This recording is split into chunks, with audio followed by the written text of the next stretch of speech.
Hey everybody, welcome to the Patty G Show. I'm your host, Patty G. We are back for another very exciting episode. This week we sit down with Toby Massengale. We discuss the origins of the grass-cutting empire that they created, how they got the massive contracts that they had, such as Town Center, the Mall, Perkins Row, and then we walk through kind of this exit strategy that he implemented to get out of the business when the time was right, and now ultimately what he's doing within the entrepreneurial operating system and helping businesses implement that and take their companies to the next level. Really great stuff, really great episode. Enjoyed our time today with Toby, and I hope you do as well. Before we get to that, I want to give a big, wonderful shout out and thank you to the folks that bring you this show each and every week, our lovely local partners, Falaya Real Estate, Lakeman's Health Center, Horizon Financial Group, and Gage. Without further ado, y'all enjoy the show. Starting something of the scale that you grew yours to at a time where there were no cell phones, it's like, the question always becomes, well, how did people hear about you? How did you get in touch with people? Yeah. I think the best advertising is word of mouth. And look, we grew slow in the early days. I had a pager. So if I got paged even by a client, I was lots of times sitting on a mower because I worked in the field first 5 years that I had the business. And but everybody was in that boat. It's not like today. Just imagine if you had a pager and everyone else had a cell phone, you'd quickly lose that race. So we're all in the same boat, and it was a lot more in person, calling on clients or new business, and that was back when you just flipped the yellow pages and you find like the address of the street you're going to be on, and you start going down the addresses and calling everybody on the street. Well, yeah, we always kind of our focus was commercial. It's just kind of what we cut our teeth on, and so we were never subjected to that kind of grind. It was my father and I that started the business, and so we kind of knew that much getting into it. So why did you go commercial out the gate? We had an opportunity. My youngest brother and Eduardo Jenkins' son played on the same soccer team. He was a longtime landscaper, and his father, even a generation or two before me, had one of the first landscape companies in Baton Rouge. And so he had a book of business that he was about to lose because architecting was what his shingle said, not necessarily maintaining those projects, but they would retain him to maintain it. So he had a sort of a Bad News Bears ramshackle crew that he had slung together, and they were about to lose all the work that they had. And so my father was in the highway construction business, lost that in the mid 80s. And so we were, right time, right place. And we took those projects on and kind of cut our teeth for the first, 2 or 3 years we were in business, cut our teeth on commercial work. So had y'all discussed doing a landscaping business prior to this event? Well, my father kind of wandered the earth for some time after. It was a big setback for him. His family business, the highway construction business that he had, and he lost that. And so I think the reason he got into it, because he needed to still provide for his family, was the same reason that anybody gets into landscape, and it's an easy business to get into. And so he had this opportunity, got started, asked me to join him. I wasn't ready to do that. What were you doing at the time? Goofing off. I went to Greece with who eventually became my first wife and the mother of my daughter. That's what I did. I went and ran a hotel on the island of Paros, renting rooms and making breakfast for the tourists. So wait, how long did you do that for? It was about a year. How'd you get that gig? we showed up before the season started over there, and this guy Yanni, he already had one hotel, and he had just purchased another one. And so opening a hotel in Greece is basically unlocking the front door, hiring a maid, and you're in business. Wow. Right? Everything was made out of stone. Yeah. I suppose they had to wash the linens. I don't know. I ran the front desk and started a little breakfast business, and I'd sell nickel beer. He just kind of let me, because here's the way it works. Okay. They recruit business at the ferry. So, and that's how folks come to be. Most folks come to be on those islands. They'll get on a ferry that leaves out of Athens, and then the ferry will hop from island to island, and a fair number of folks will get off and see what's what, you know. So whoever would get off at Paros was immediately ambushed by probably a dozen hotel owners that were, you know, it's a little bit traumatic, you know, hustling them up. They want to take you in their car to go stay at their hotel. So they're immediately like, let me get your bags. Yeah. Like, and it's a bit of a rush. I got a room. Come stay here. And so he would be at the dock doing that, and I was back, you know, and he'd send them or drop them off, and then I took it from there. Then I caught all the loose ones that had gotten through the mad ambush. I'd catch them, say, hey, yeah, you know. It was refreshing, I think, for them to actually speak to someone who spoke English and, you know, seemed not so crazy. Yeah, you're like, look, I got some open rooms. Yeah. You know, like, I got you rooms come for stay rent. here. I got rooms for rent. Yeah. You know, I'm not trying to grab your bags out your hands. Just come and stay, and you know, we can talk English. Yeah, exactly. It just, and then that got old. So did you go there with the intent to work? We just kind of fell into it. I was young. Following and going to Greece? Yeah, well, I could blame that on my girlfriend at the time. She was like, "Let's go to Greece." Yeah. She had been the summer before on an exchange program, so she's like, "Let's have a trip." Blind destination. You know, close your eyes and put your finger on the map. Okay. She had some familiarity, but we kind of took it to the next level. Gotcha. So was the intent to go there and stay for a while, or it was just, let's go have a trip and see where the wind takes us? Well, we bought a one-way ticket for whatever that's worth. So it was we're going to go there and stay for a while. Live like the natives live. That's fun. But, you know, you get tired of Greek music for one. I longed for Led Zeppelin. It's like the most American thing to say. And you know, remember, no cell phones. I mean, you know, listening to a radio was listening to the local Greek stations. Right. So yeah, you couldn't put on XM or Pandora and play your Zeppelin. Yeah. Who knows? We might not have come back if it weren't for missing the music. Wow. So the music's what brought you back. I think so. Okay. So then you're like, let's go back to the States and resume. I mean, I guess you essentially just put a year pause in your life and said, let's try this foreign thing. Let's try to become locals to a degree. Right. I turned 21 like right when we got there. So, you know, I was 22 coming back. Mm-hmm. My father had still, you know, he was still ambling along with the landscape business. And I had to borrow the money that they probably didn't have to get a plane ticket to come home. And so I went to work for him just to kind of, you know, look, I can't pay you back, but I can help you out. Yeah, I'll work it off. Yeah, I'll work it off. And that's kind of where it all started for that chapter of my life. So then you come back and you're working, and at what point was the conversation broached where it was like, why don't you come and be a partner in this?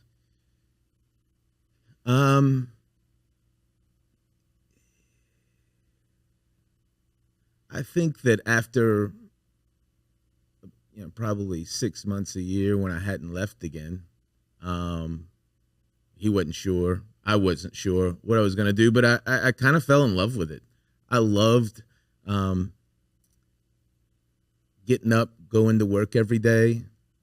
You know, listening to your Zeppelin. Being busy, listen to my Zeppelin, and the strategy and all of got to get this much work done today. Got these folks showed up, these folks didn't. This is what we got to work with. I mean, some days it was just me and my dad out there, and it just kind of took hold. I got the entrepreneurial fever, perhaps, and there is a certain immediate gratification in maintaining a landscape, right? Oh, you have to absolutely. go there, and I think it affects folks in a positive way, to create something of beauty, or to shape and craft, a landscape, grow it. So it just kind of is a love affair developed, and my dad, because he was probably tired, he didn't have the ambition that I did. He just became my biggest cheerleader, and we just kind of rolled with it, man. Yeah, I mean, the landscaping, when you do it to where you're managing, right? So like a landscape management company, where you're actually cultivating the grass, making sure it's properly handled, and then doing the flower beds and the full-on system around the property is a lot more than just a grass cutter, right? They're going to show up, they're going to cut the grass, and they're going to leave. Whereas you are probably interacting more with the clients. Hey, it's this time of year. We got to get your different colors in. We got to change out these plants to make sure the beds are nice and dressed.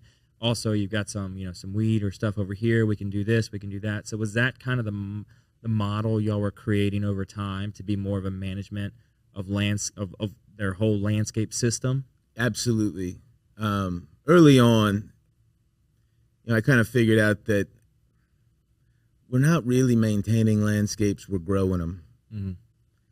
And, it was up to us to make, I always used to say, that first day of the landscape when it's installed, is that going to be its best day or its worst?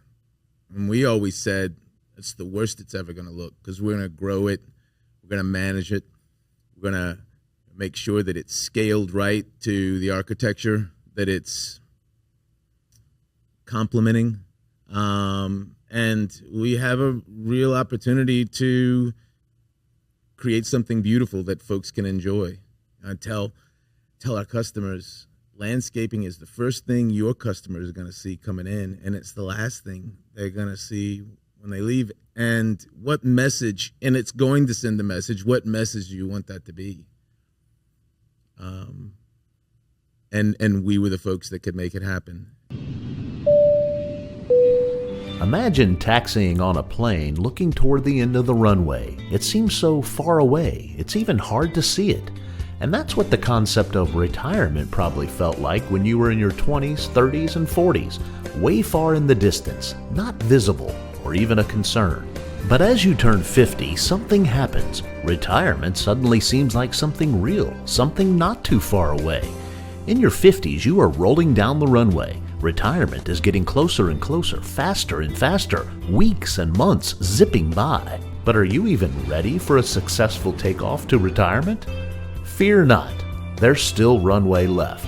But the time is now. Time to make progress, and time to get a plan. The Runway Decade will help you get organized, get energized, and give you the direction you need to take off to your desired retirement. The Runway Decade, building a pre-retirement flight plan in your 50s.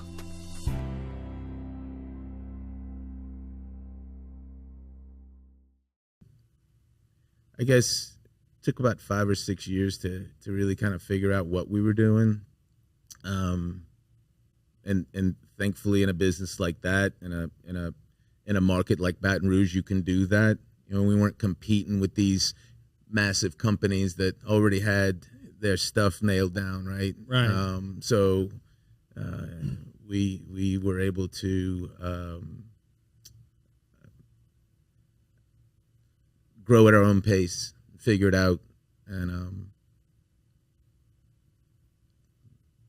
20 years later, we we had done a pretty good job of creating a successful business. Yeah.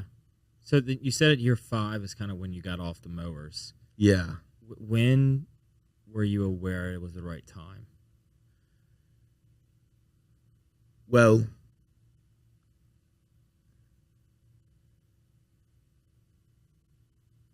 when we were able to hire and retain a predictable,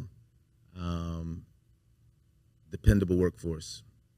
Which is tough in that industry. Very tough. Then and now. Yeah. So for the first 5 years, I woke up at 3:30, 4 o'clock in the morning.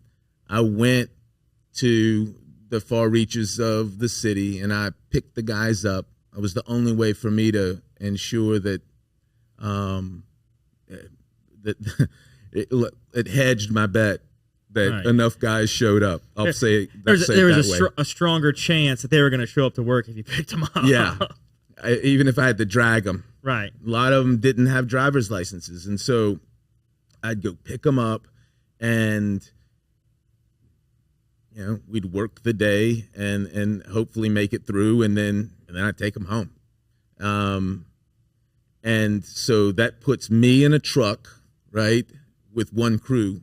And, eventually I kind of found the wingman, but that made 2 of us. Of course, Pop was there working with us, but he was kind of handling the edges, the fringes, the loose ends, if you will. And so largely fell to me. Yeah, he was seeing about who's the next customer. We got to get more business. What can we do?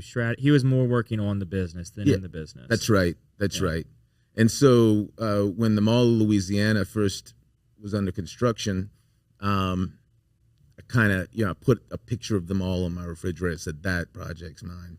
And I began going out there and harassing them, in a professional way. Right. Just saying, hey, you were Toby inquiring Massengale. as to if they needed services. That's not right. Harassing. Thank you. Yes. Made sure they knew who I was. And as it turns out, INS raided the site, and they had a lot of guys that got brought back home to Mexico. So they were about 30 short of where they needed to be. I was in a position where I was able to supply them with some help, and I myself went out there, and that was the first time I got to work around the Hispanics and see their work ethic. And I was like, man, I was sold. We'd be out there till midnight sometimes working, just so that, everything could open up on time, and shoulder to shoulder, they were there. And so I began researching and figured out there was a temporary visa program called the H-2B program. I don't know if anybody was doing it in Baton Rouge at the time or not, but that was the kind of the beginning of really launching the business and me getting out of the field.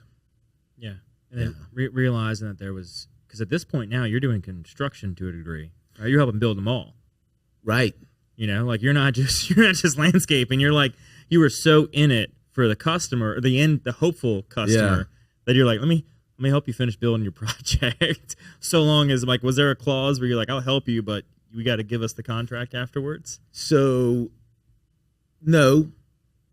And there was, it was the first really big, Town Center wasn't around, Perkins Row wasn't around. It was one of the first big commercial jobs in town. And so there were a lot of commercial contractors out there. So what I threw my support behind the install company that had the contract, endeared myself to that guy, and he liked me, and to the extent that he had, the choice of who the contractor was going to be. The only thing I had to do in order to be able to get the job was to pass my Louisiana State contractor's license, which is a notoriously crazy test.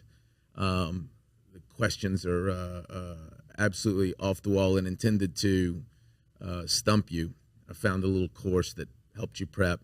And so, yeah, I mean, if I pass the test, we get the job. If not, you take it again. Yeah. You had to wait a certain amount of time. It really was kind of all like do or die in that moment. And so obviously passed, and that really kind of getting that project kind of set us off. I still hadn't gotten the Hispanics through the H-2B program, but soon after that I did, and then we were golden. We started really growing the business. So having that as the first project kind of, I guess, put y'all on the map in a meaningful way. Yeah. Right? Because like that's right. It's like getting, the big client. That's the big client. It's the big fish that everybody wants to have. Right. And then all of a sudden the questions become, well, whose hand, if you're doing a good job. Mm-hmm. If you're doing a bad job, the questions also become the same thing. But if you're doing a great job with so many people going there and seeing everything, and landscape, if done well, is subtly perfect. Right? That's right. Like if it's overdone too much, it can draw a little bit away. Mm-hmm. But if it's done just right, it's subtly perfect, and you don't notice a thing, but everything looks in place. Everything looks in order. You walk in and you're like, okay, this feels like it should feel. So then if you're somebody who's in the market for a landscaper and you start paying attention to the little details and you're like, they're really doing their stuff here, they're not letting the ball drop here, who has this contract? Because we want to hire them for our project that we've got. Exactly. And I suppose that's the way it works with lots of businesses. Your work is kind of your billboard, your advertisement. So we made sure that it always looked good. And we were fortunate enough to get folks like Steve Keller come in, who was in that town center was the first of its kind in Baton Rouge as well. I don't know if you remember the hanging baskets where yes, I do. The flowers were that was so all that was his doing. We maintained it. We executed his vision. Okay. So I grew up on Lobdell. Okay. And was there before Town Center arrived. And we ended up leaving right after Town Center. We just moved out to a different part of town when Town Center was finished. And so seeing that whole development go, we were all just taken aback at the scale and the size of this thing. And ultimately looking and thinking like they just turned cow pastures into this establishment. Like this is insane. We got a Whole Foods, man. We got a lot more than a Whole Foods in there, but sure. Yeah, no. That's a staple tenant. Yeah. Took some real vision and I think courage to do that, be the first. It's always when you look back after it's already done, you kind of take for granted, executing on something like that. And when you're the first, takes a lot of gumption. Well, because you got to think about the process to get there, right? Yeah. You've got capital to raise. You've got people that have to believe in the vision.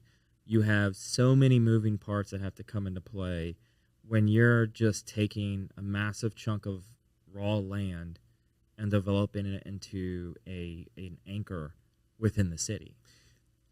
You're right. And then to devote an appropriate amount of that space to landscaping, right?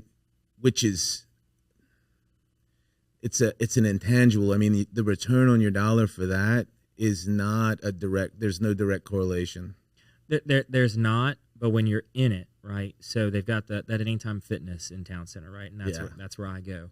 And when you pull into the parking lot, the trees and the shrubs almost like contain you. Yeah. And you feel like, okay, there's nothing beyond it, right? Like I'm solely focused on this part of the development. I'm not like looking beyond the trees. Like you just feel like you're almost behind like a shield or something. Yeah. And it's just, no one ever is going to stop and think about it. But if you next time you're at Town Center and you stop and think about it, you look at the landscaping, it kind of feels like it's almost like a hug when you're in there. It does. And that's the power of landscaping. Right. Yeah. Thank you to our wonderful sponsor, Lake Men's Health Center with Our Lady of the Lake Physicians Group. Guys, I know it's tough to get out and go to the doctor. I know it's challenging to find time in our busy days, But I promise you, signing up to be a part of this group with Dr. Curtis Chastain and Dr. Tyler Boudreau, you won't regret it for several reasons, but most of those being the fact of the time it saves, where you're able to get in on the same day, get that appointment done, and spend that time you need to talk with them about what your health goals and concerns are, as well as ensuring that the financial investments you have, you will be able to live out and see those come to fruition. So if you're an investing guy, you know all about and planning for the future and investing in the future. There's no other more important thing to invest in than your health. Make sure you go check them out. Our Lady of the Lake Physicians Group Men's Health Center, and tell them Patty G sent you. So then you've got this big project with the mall. Then you get this project with Town Center. Mm-hmm. I mean, where do you go when you reach that height in the industry? Like at that point, the dental office down the road is not going to scratch your itch. Yeah. So we just said we should have all the best projects in town. At the time, my brother was working for me. He's the one that sold Town Center, and we just said, let's leverage this, man. And we said that our customers have to have an appreciation for landscape. Either they had the landscape there that needed us to maintain it, or they wanted to, they would hire us and say, we want to do something like Town Center, at our entrance. And as long as they appreciated the value of landscape, and then that was kind of our target market. And, it became kind of just a quest to grow. We eventually wound up going to Lafayette, New Orleans. But those projects in Baton Rouge were always my favorite. Yeah.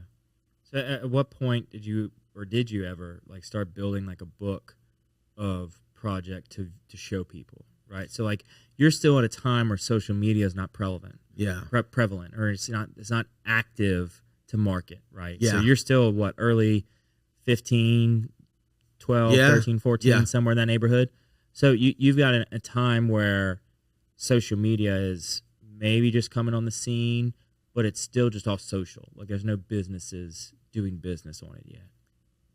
That's right. So we would you've got to have some type of book or something to start showcasing people. Stuff. Take a picture and figure out how to get it, on a piece of paper that you can print with a printer.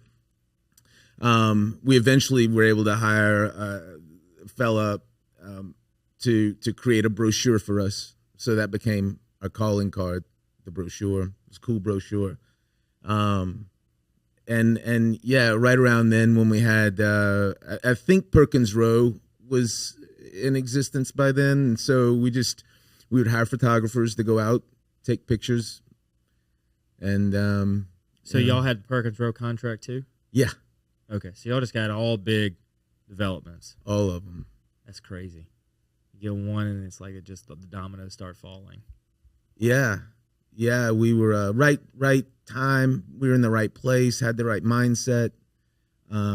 It wasn't all roses. We got in on Perkins Row early, and they went through quite a bit of turmoil before it ever resulted in what it is today.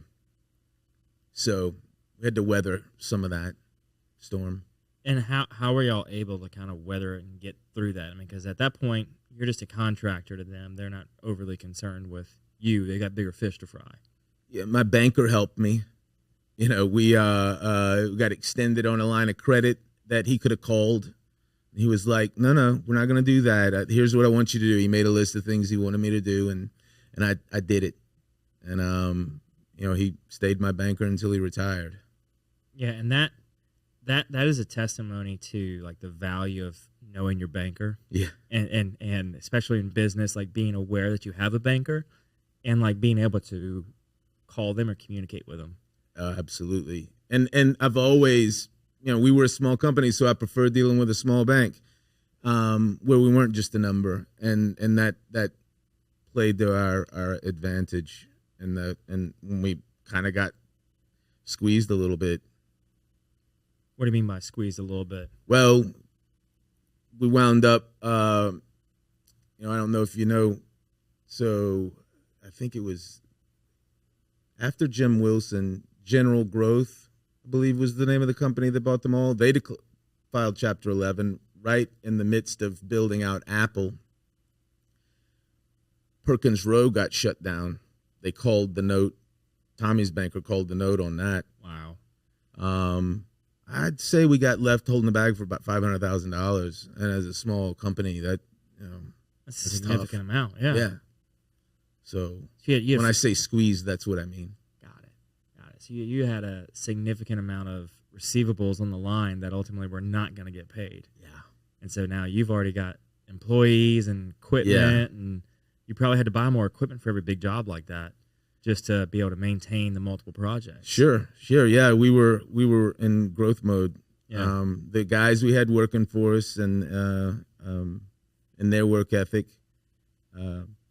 the stability of the book of business we had, and my banker, why we were able to survive. Yeah, isn't that crazy? Yeah. It's like one relationship can play such an important role in an entrepreneur's life. It's true. And it's often a role that's not thought of enough. Like they get bogged down in the details of the business and like making sure that the transactions are happening and that the flow of everything is working. But you got to have that rapport with your banker. Otherwise, they can call the loan. They can call the line of credit, whatever it may be, and then you've got to find the money. And if you don't have a good relationship, you can't be like, hey, like let's just give me a couple weeks, Yeah. Give me some you're more right. time. And I would say that building a good reputation, kind of had to do a little dog and pony show to prove that we were still viable and could. And we had that maintenance work, right? So it's a steady paycheck, and so it all worked out. So at what point were y'all ready to kind of hang the hat up and look to exit? So I guess my brother, who was my biz dev guy, he had found greener pastures and was blowing and going in the pharmaceutical compounding business, which was kind of, where he had cut his teeth coming out of school anyway. My father had gotten sick and was no longer able to work in the business, and I began to build the organization out, replace those guys, and as we were growing, sort of install that middle management tier. And when I first started the business, first got into landscaping, I thought all you have to do to build a great landscaping company is to be great at landscaping. Right. Add more trucks, add more team members, get more equipment, and you're good. Show them where to go, what to do, and that's how it was for the Amigos. Yeah. Yeah. So there came a point in time where I was solving way more people problems than landscape problems. And that changed things for me. I realized that, I could solve any landscape problem, but I dove into reading books that, like you do, got to have core values, got to have a mission statement. We hired consultants to help sort of, help us get structured, right? Joined a CEO peer group. We were all kind of fighting the same battle. And it started not to become as fun anymore. It had been about 20 years, and there was what I call my 3D summer. I got divorced. My brother died, and it was the 2016 flood. Everything, our trucks, all of our equipment went underwater. Wow. And so I guess in that time, a competitor had approached me and started pressing me to see, did I want to sell? And I never even thought about it. Didn't have an exit strategy. Right. You're still building. I'm still building. However, increasingly growing more frustrated every year as I'm just, we implement a lot of things and some worked, some didn't. I wasn't, I wasn't able to build the organization to reflect the work we were producing out, with our customers. Yeah. And so, I didn't know how much longer I could fight that fight. And somebody's waving a check at you and saying, "Hey, look, I can be the answer to your problems." Yeah. So, and so that's when I said, okay. And they weren't asking me to stay on. They thought they could do it as well as I did without me. And it was just a way to sort of, exit with a soft landing. And so I did. Welcome to the brand new Falaya mobile app. We took all the same tech that's helped hundreds of people sell their homes themselves and packed it into an easy-to-use app for your phone. When you download the Falaya mobile app on either the Apple or Android App Store, you'll immediately be able to see the power of this game-changing tool. From the seller's dashboard, you can navigate to all the information that you need. We intentionally separated everything into key groups, such as tasks to be completed, buyer leads for your listing, and contact information for everyone involved through closing. When you get an offer on your property, you can simply review and respond all within the app. No matter where you are in the world, you'll be able to monitor everything that's going on with your property from listed to sold. It's truly the power of Falaya in the palm of your hand. Download the app and see for yourself. Falaya, it's real estate reimagined. How was it? Because every entrepreneur, when they're building their business, they feel like they're just trying to get to the next hurdle, get over the next hump, and they're trying to get to that next level. You had your 3D summer, and then you have this opportunity come in your lap. Like, what was that initial reaction whenever somebody approached you and said, "Hey, maybe I want to buy your business from you"? Yeah, the initial reaction was, I don't think it's going to work. Our companies aren't the same. We're coming from different places. Mm-hmm. But they persisted. They had an equity guy, so I wasn't necessarily talking to the competition that I'd vilified. Right? I was talking to this cat from St. Louis, and he was good. And I guess eventually they just wore me down. They managed doing a deal with my cousin in Lafayette, who I'd gotten started in the landscape business, and so he was in my ear, and everything went well for him. And so, I began, at first you're just like, what? My reaction, because I hadn't thought about it, was no way. Right. Like, I love this. Why would you sell something? It's that you're not done yet, right? Not done. Like, as an entrepreneur, you've got this goal that you're trying to build to, and it's like until you pull that classic line of just what's there to celebrate about? Yeah. Job's not done. But the more they worked on me, and there was that frustration that I finally was able to admit to myself, this is frustrating, and I'm tired. And it kind of just happened that way.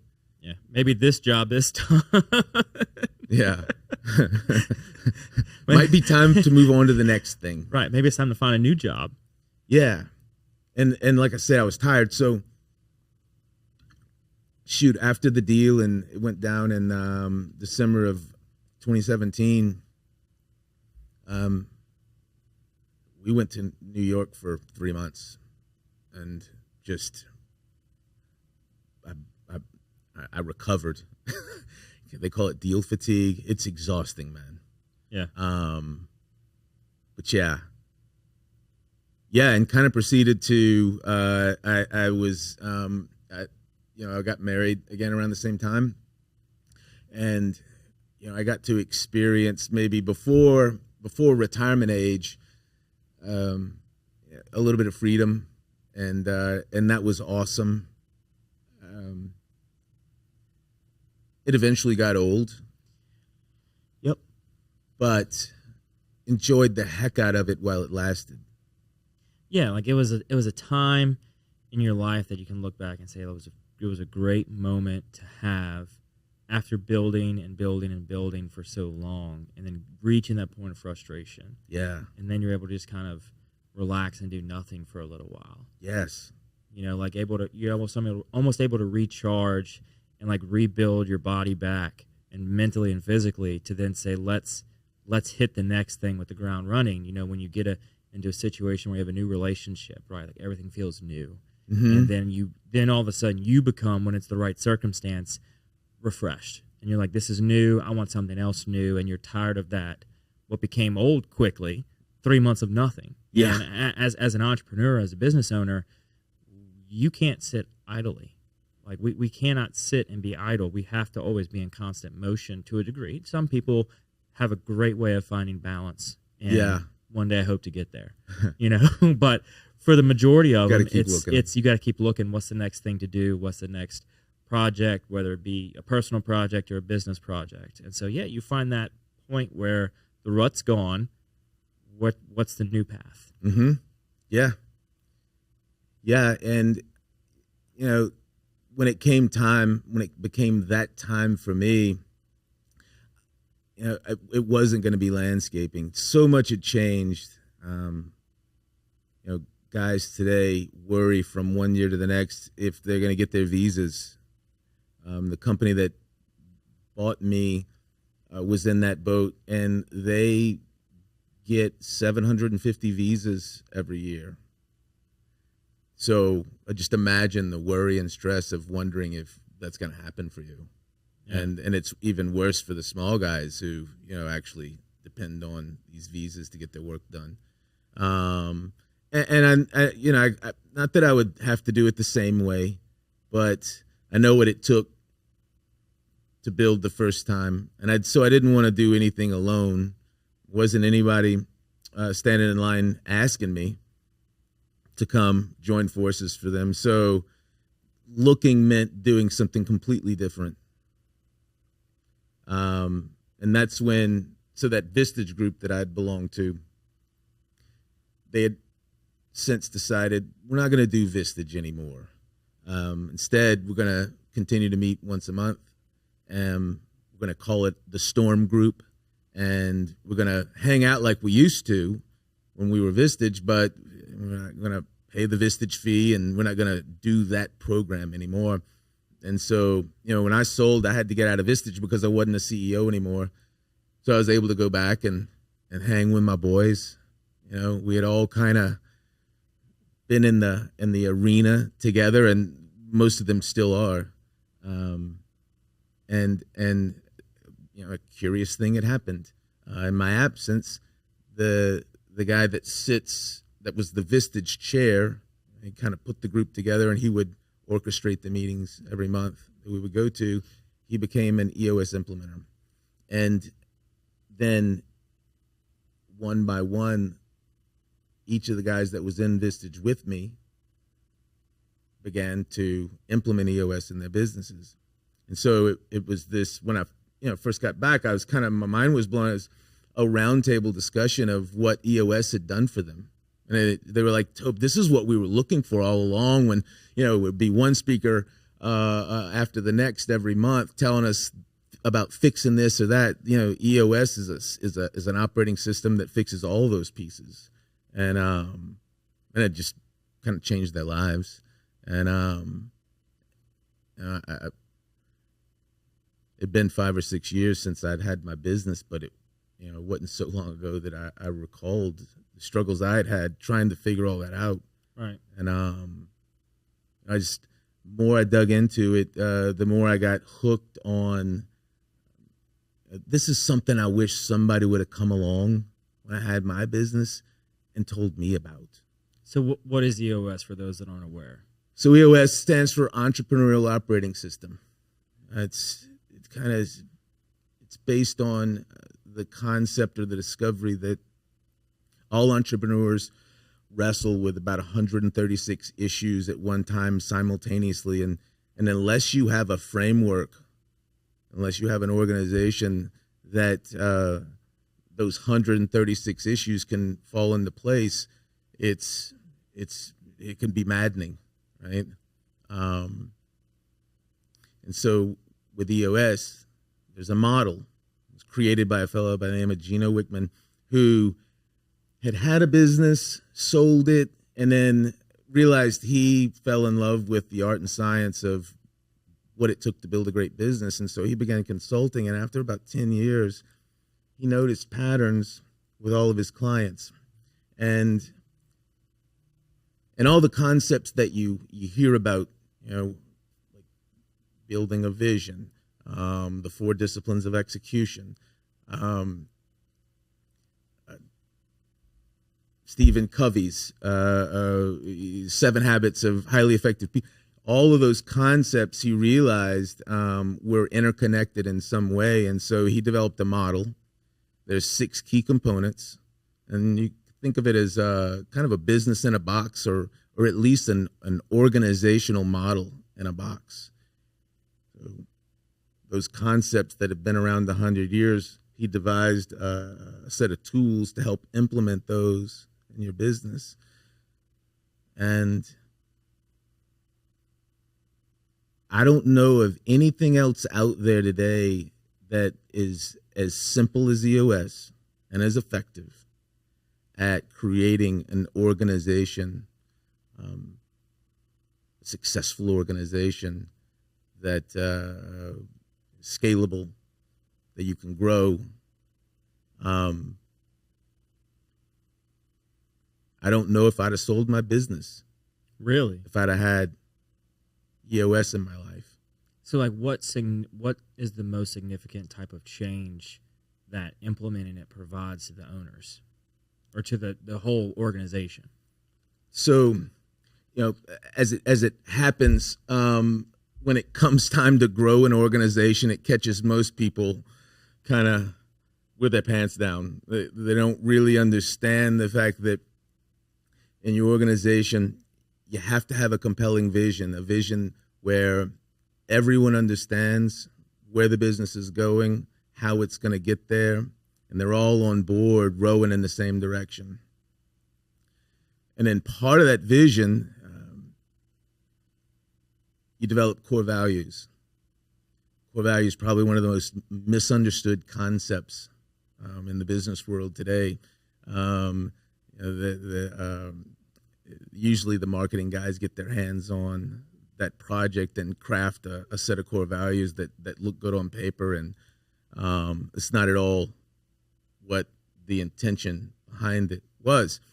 You have to discover what your core values are in your organization, because no great vision has ever been successfully implemented or executed on without great people. The trick is every business defines great people in a different way. Great Right. people for your business may not be the same as great people for my business. And so developing those core values, we show you how to use those to make core values live in the organization day in and day out, so that you're hiring and firing, rewarding, recognizing based on those core values. And the piece of that is getting the folks in your organization. If you're right people on the bus, sitting in the right seat, wrong people off the bus. So core values is going to get them in the front door, right, and get rid of the folks that would just do better somewhere else. Right. They're not bad people. They're just not They right don't- for They your. don't fit in the culture. Yeah, that's right. So we want to get them in the right seat. And so with what we call the people component, it's all about right people, right seat. So we show you how to do that. And I was always an optimist when it came to people. Just hoped for the best and wouldn't give up on them, and I probably did them a disservice as well as myself. So we get that right. And then there's a data component to your business because you got to keep your finger on the pulse of how the business is doing. And I'm not talking about a P&L. Right. P&L, no offense. But that is kind of looking in the rearview mirror. The story's been told, and you're just looking at the score after the game. Right. Right. So I think coupled with a good P&L is a set of activity-based numbers that on a weekly basis can kind of keep your finger on the pulse of how things are going so you can fix it and have some control, be able to make that P&L look the best it can look. So we show folks how to create a scorecard that helps them to keep their finger on the pulse of the business. And the fourth key component is the issues component. And the issues component is recognizes the value that you're going to have issues. Everyone does. Obstacles, inefficiencies, problems that come up and need to be solved.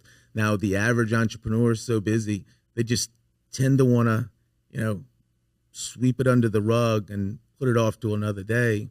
You do that enough, It compounds. you're going to wind up with a business that's kind of held together with duct tape and twine. And so we teach folks how to solve their issues at the leadership team level, how to solve them in such a way that they go away forever. And that's really needs to be the intention, right? To solve a problem so that it doesn't come back. Right. This episode is proudly presented by Gage. Gage is a local company here in Baton Rouge, Louisiana. For over 40 years, Gage has provided businesses with the very best telecommunications, IT, and standby power services available. Gage has a variety of services, including Gage Cloud Voice. It is the last phone system your business will ever need. You need to give your business the ability to be accessible anytime, anywhere, and with Gage's cloud-based phone system, you'll be able to accomplish just that. Not only do they have Gage Cloud Voice, they have fully managed IT services that are proactive network monitoring, 24/7, 365, help desk, business continuity. They are there for you. What you're also going to need is some cybersecurity. Gage is there to safeguard your business from potential cyber threats, even when you aren't aware they exist. Gage also is power and leaders in standby generators. They are the #1 Cummins dealer on the Gulf Coast and provide generators to homes and businesses of any size so you can keep life going. Gage, better connected, a proud sponsor of the Patty G Show. Of course, there's a process component because to the extent you can get the most important things done in your organization the right and best way every time. Now, the mistake I made, we created a 700-page SOP, right? Everything that needed to be done in the business, and nobody ever read it. So was it just for everything that needed to be done in the business, or was it the practical guide of how to properly landscape a place? All of it, right? 700 pages is a lot. Yeah, and it's too much. It's way too much. It's robust and everything's there, but yeah, keeping it simple. We say 20% of the steps to get you 80% of the way there. And if you got great people, that's really kind of all they need. Yeah. To take it. Look, because you've got to factor in the back end of it, right? The great people are going to be motivated and driven and rewarded for their motivation and drive to get that other 20%. That's right. You give them the tools to get the first 80. Yeah. And it's everything else that you do to support them and allow them the freedom and flexibility to find their final 20. Yeah. Is ultimately going to get your business to that next level. That's right. And it also, because of the daunting task of documenting your processes, it winds up a lot of times never getting done. It's so tedious. Yeah. Writing out SOPs or even just filming the process, like it's tough to do. Yeah. But it often becomes a burden later on when you have no bus test in place, you have no exit strategy, or there's no training of your replacement. Like when none of that happens, you find this plateau because you can't stop doing what you're doing. You're right. Or the twine's going to come untied, and you don't have the bandwidth to train somebody to do what you're doing, because then the problem over here is going to pop back up. Yeah. So EOS does a great job at, and there's a tool we use called a process documenter, but it keeps it simple and it's approachable to do. So we help businesses do that. Then last is the traction component. And that's what kind of, you bring that vision down to the ground, and you create a rhythm, a staccato of accountability for folks in the organization. If I set my vision up here with a 10-year target, we help entrepreneurs figure out, well, where's the business going to be in 3 years if we're going to get to that 10-year target? And what are we going to do this year if that 3-year picture is going to happen? All the way down to every 90 days. So just like, I love the analogy, your house never looks better than that time you spend getting it right before the party. The 90-day world that we create is getting everybody getting ready, focused, laser focused on what's most important to get done this 90 days. Right. And we teach them how to meet on a weekly basis and hold one another accountable, that they're called rocks, are getting executed on. And it takes about 2 years. There's a process. And it's not overwhelming. We spend some session days together with the client, and we do the work in the room. I guide them through what I call a boot camp phase, where we get them established. And then I just come in and run their quarterly meetings where we look back, see what got done the quarter prior, check in, make sure everybody's still on the same page with the vision, and then decide what's most important for the next 90 days. And they get out there and they execute on it. Yeah. And I heard an interview that Bezos did the other day, and he said all of his direct reports are looking 3 to 4 years ahead. He said nobody that talked that or his direct reports are focusing on the current quarter. Yeah.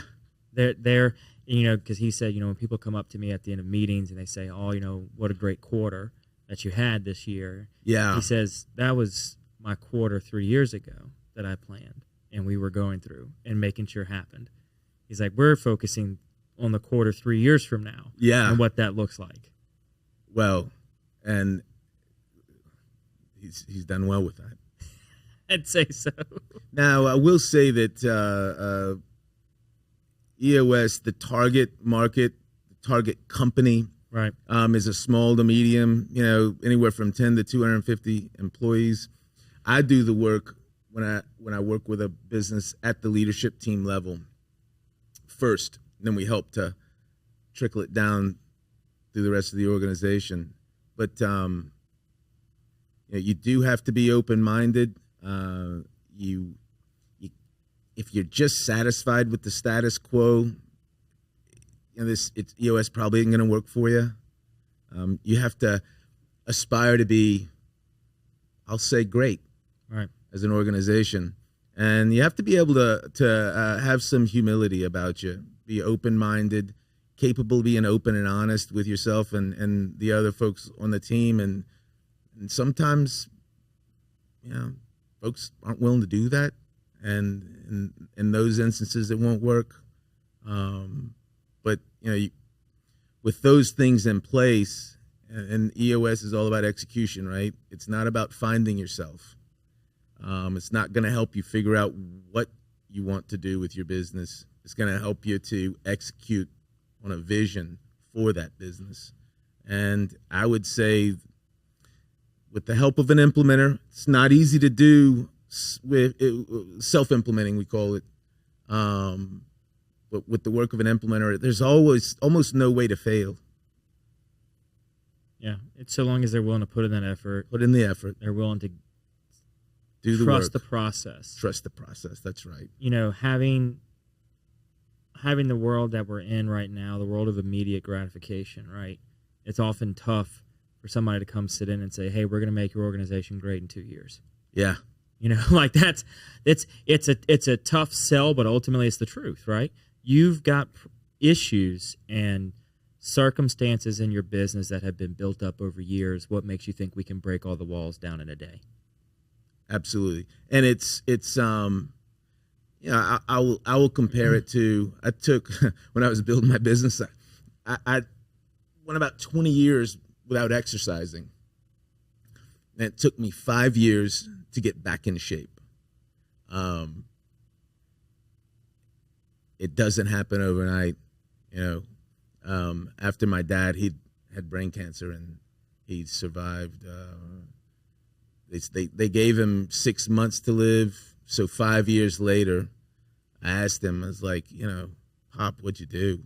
And I answered your question with what he told me. He kind of thought for a minute. And he said, I get up every day and I don't ask too many questions. Just keep pressing on. Yeah. So you have to have a little bit of that in you, right? A little bit of faith.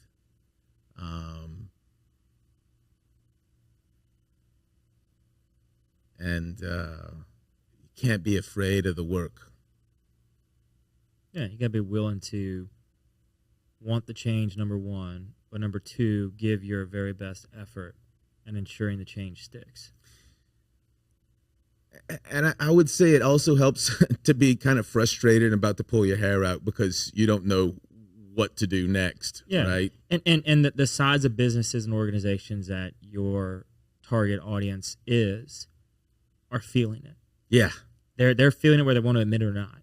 You know, because it's not, unless they've already on the front end gone through a systematic approach, analysis, change, and implementation, they're feeling some of it. They might not be feeling every little element that you're going to bring up and you're going to work them through, but they're feeling some of it.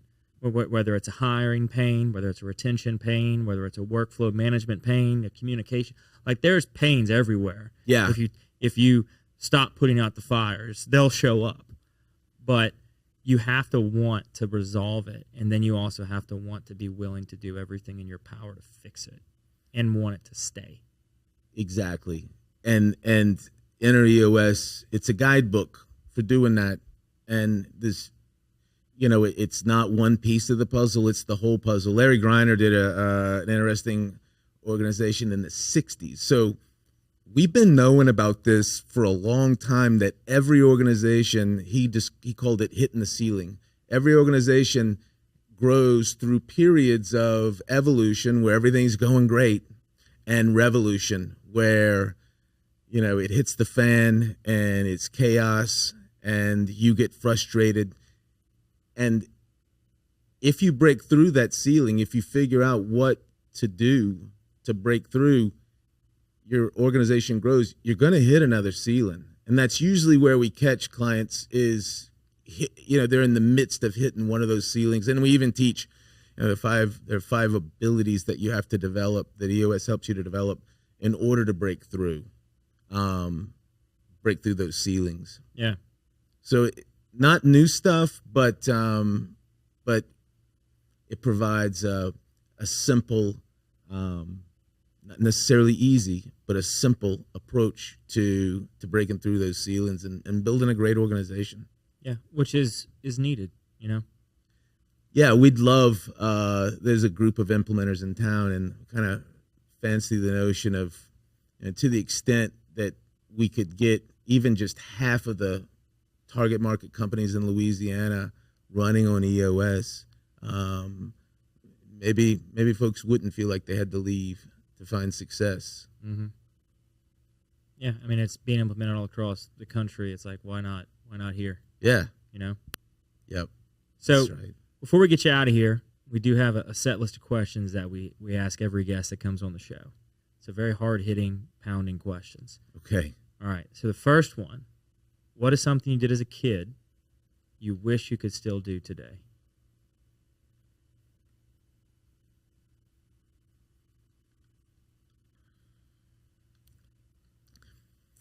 we lived across the street from Jones Creek, Okay. and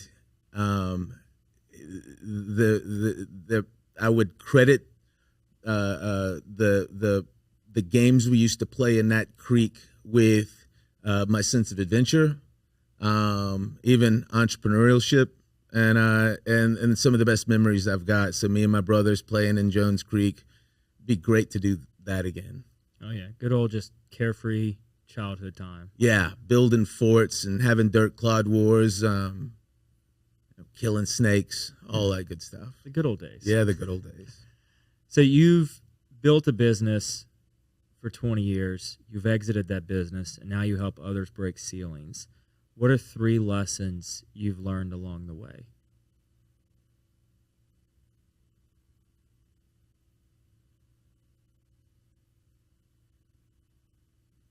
I think foster being idealistic in yourself about the right things.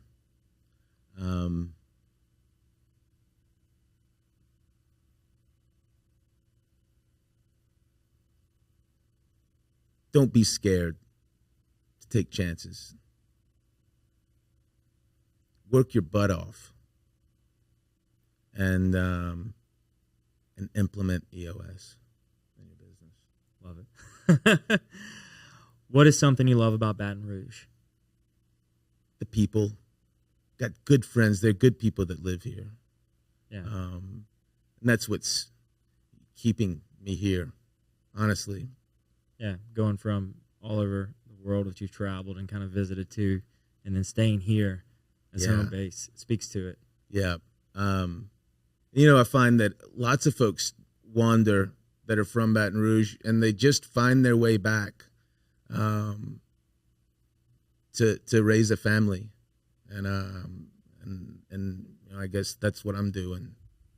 Yeah, go out, go explore, go see the different places, but there's no place like home. And bring some of that back too.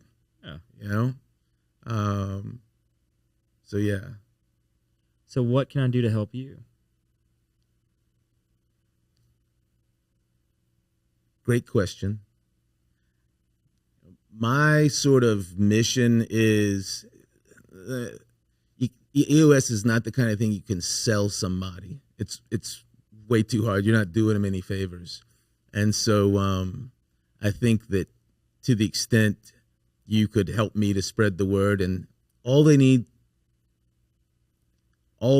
to do is make sure folks know about it. And when they eventually hit that ceiling, that there are options out there to grow their business and push it to the next level. Yeah. Know that there's a resource that can help them get through the difficult moments that they're in. Absolutely. Well, thanks for coming on the show. I really appreciate it. Thank you for your time and being a wonderful guest and great conversation, man. I enjoyed it. Yeah, I love talking to you. Yeah, that's good. So thank you, and thank everybody else for listening or watching the show, whatever platform you're consuming us on. I really appreciate it. I know the guests do as well. Stay tuned. We'll be back for another episode each and every week. It's Patty G, host of The Patty G Show, and we're out.